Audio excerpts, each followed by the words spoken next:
Dear Diary, I'm writing this entry for you. Choose yourself so you can look back to the times that made who you are today. It took a long time, but by facing my difficulties and challenges in my path, I've finally reached my dreams. I'm now a successful doctor who saved the lives of people.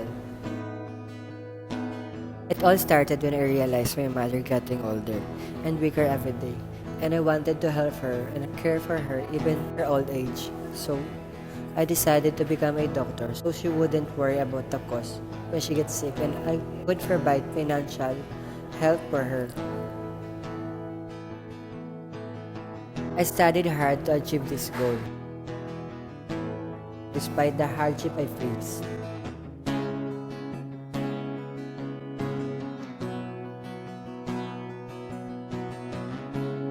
The bullies,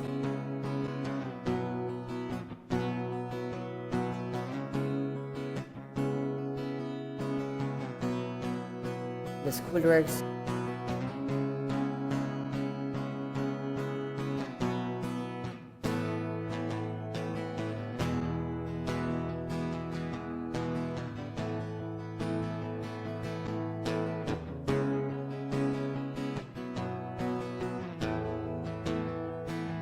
everything, just to finish the schooling, to get my job and become successful.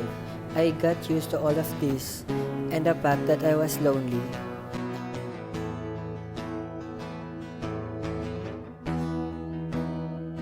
Someone who had no friends at all.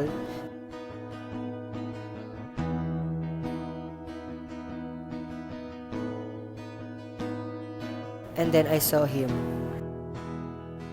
Reno. He too was lonely but looked like he wasn't lonely. He was always drawing great artworks on his sketchpad in the school grounds. One day, the bully showed up again and beat me up and calling me names because I was alone.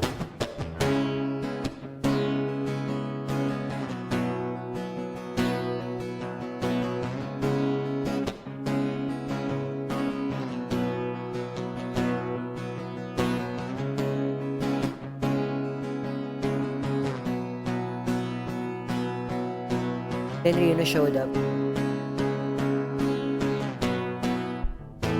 and told them.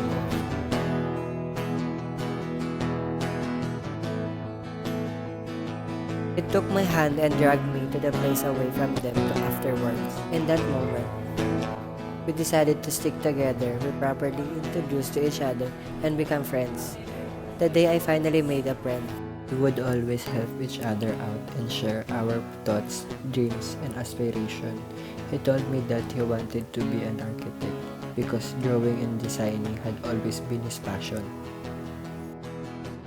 There was also a time where I almost gave up because the pressure was huge. There were too many tasks and I felt my body was giving up.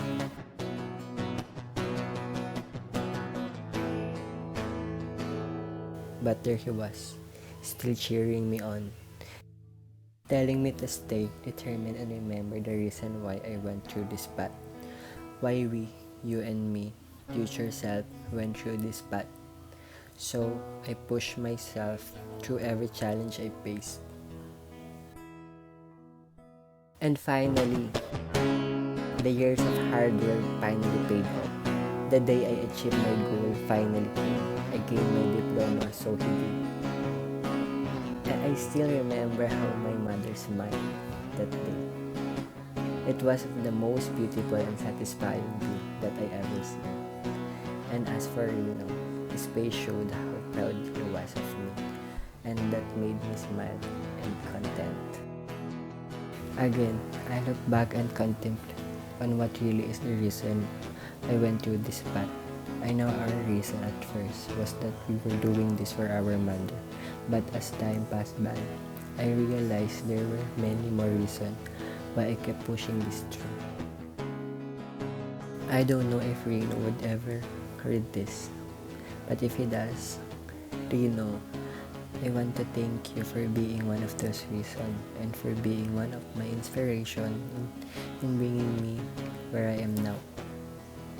Choose yourself. Before I finish writing, can you please tell him this message before it's too late? I keep forgetting to tell him because how busy the hospital get these days. I hope you still remember that you wrote this. Please don't forget and always remember when going gets tough, there are people who got your back.